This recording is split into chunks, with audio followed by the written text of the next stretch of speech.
Video, we're going to introduce this concept of proportions. So we're going to answer the questions, what is a proportion and how can you tell if two ratios form a proportion? So what is a proportion? A proportion is an equation that states that two ratios are equal. So ratios that are equal, we say they form a proportion. So when you just have two equal ratios or two equal fractions, that is a proportion. There's nothing more or nothing less to that. It's very simple. So two equal ratios or two equal fractions form a proportion. So here I've got three examples of proportions. 1/2 is equal to 2/4. Those two ratios are equal to each other, so we say that those two ratios form a proportion. 4/5 is equal to 12/15. Those two ratios form a proportion. And 16/24 is equal to 12/18. That is a proportion. Those two ratios are equal. So how can you tell if two ratios form a proportion? There's several ways we can do it. The first way would be to simplify each ratio to see if they are the same ratio. If two ratios simplify to the same ratio, then they're equal. If they're not equal, they will simplify to two different ratios. Or you can write the ratio as a decimal to see if they have the same decimal value.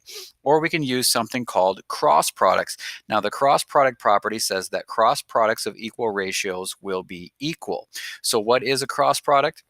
A cross product is when you multiply the denominator of one fraction by the numerator of the other. So for example, here are the three ratios we said that were equal. And if we take the cross products, which would be the denominator of one fraction times the numerator of the other. So 4 times 1 here is 4. That's one of the cross products. The other cross product would be 2 times 2, which is also 4. So you can see that the cross products are both 4. So that is always going to be true when we have equal ratios. Those cross products are going to be the same number.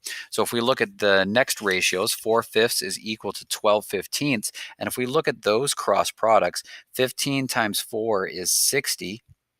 And 5 times 12 is also 60. Those two cross products are equal. That way we know that the ratios are equal if the cross products are equal, because if they're not equal, their cross products won't be the same thing. And then lastly, if we check these, we know these two ratios are equal.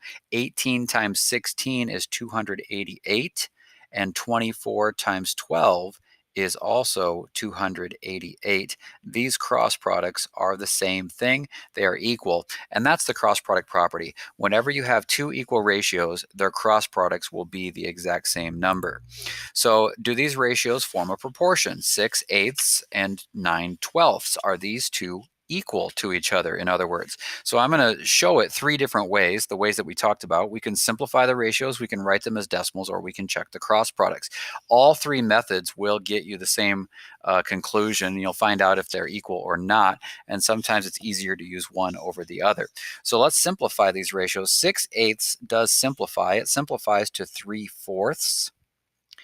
And 9/12 also simplifies, and in simplest form, that is 3/4. So you can see that these two ratios simplify to the exact same ratio of 3/4. So that tells me, yes, these two ratios form a proportion. They are equal. Or I can write them as decimals, and we learned how to do that. Write this ratio as a decimal, take 6 divided by 8, and when you do that, you get 0.75. And if you turn 9/12 into a decimal, 9 divided by 12 is also 0.75. These two decimal values are equal. So I know that those ratios form a proportion. They are equal. Or we can lastly check the cross products. 12 times 6 is 72. And 8 times 9 is also 72. The two cross products are equal. So yes, they form a proportion. We all got the same conclusion three different ways. So it really doesn't matter which method you use, you'll get the right answer either way. So here are a bunch of ratios, and we're just simply asking, do these ratios form a proportion? Most students find that the cross product is a little faster and a little easier to do. So that's what I'm going to do for most of these. This first one, 1/2, is that equal to 14/28? Do these form a proportion? Well, you might notice that 14/28, you can do mental math there. That is equal to 1/2 when you simplify it. So these do simplify to 1/2. So these do form a proportion. That one's kind of mental math, but I will check the cross products just to make sure. 28 times 1 is 28, and 2 times 14 is 28. So that checks out. Yes, these two ratios form a proportion. They are equal to one another. What about 6/8 and 4/7? Are these two ratios equivalent, or do they form a proportion? I'm going to check the cross products. 7 times 6 is 42, and 8 times 4 is 32. These are not the same cross product, so no, these two ratios are not equivalent. They do not form a proportion.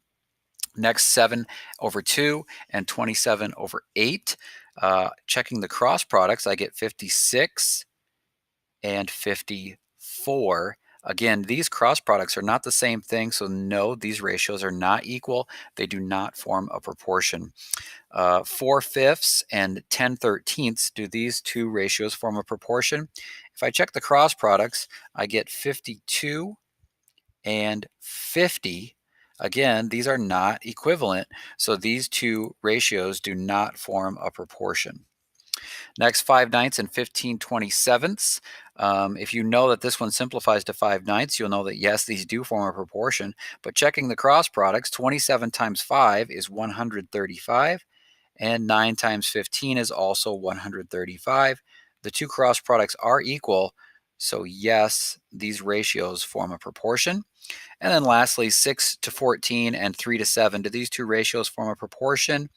7 times 6 is 42, and 14 times 3 is also 42. The cross products are equal, so yes, these ratios form a proportion. So pretty easy to do with the cross products, or if it's mental math, if you can simplify the ratio and you know that they simplify to the same thing, then that would be easy to do as well. But what happens when we have more complex ratios? Here we have some decimals within our ratio, so kind of a complex fraction. How can we tell if these two ratios are equal? Here we're going to lean on the cross products even more, and we're going to do 3.6 times 18. That's 64.8, and 12 times 4.8 is 57.6, and we can easily see that the cross products are not equal. So no, these two ratios do not form a proportion. They're not equal. Here we have two ratios written with the colon, so I'm just going to rewrite these as fractions, something we're probably a little bit more comfortable with. So 1/3 to 3 and 1/4 to 4. So here we have some complex fractions. We can still check the cross products here. And if we take 4 times 1/3, that's 4/3, or 1 1/3. And 3 times 1/4 is 3/4. And we can see that these two cross products are not the same thing. They are not equal. So no, those ratios do not form a proportion. And then lastly, again, we've got some fractions here that are written in ratio form with a colon. I'm going to rewrite these in fraction form, a couple of complex fractions, but we can still do this. We want to know if these two ratios are equivalent or if they form a proportion. So if I do my cross products, 4/5 times 1/4 is 1/5. That's my cross product. And 1/2 times 2/3 is 1/3. And you can see the two cross products are not equal. So no, these ratios are not equivalent. They do not form a proportion. So what is a proportion? Two equal ratios. How can you tell if two ratios form a proportion? Well, there were three methods to do that. You can simplify the ratios to see if they simplify to the same thing. You can write them as decimals to see if they have the same decimal value, or we can use the cross products to find out if we get the same thing.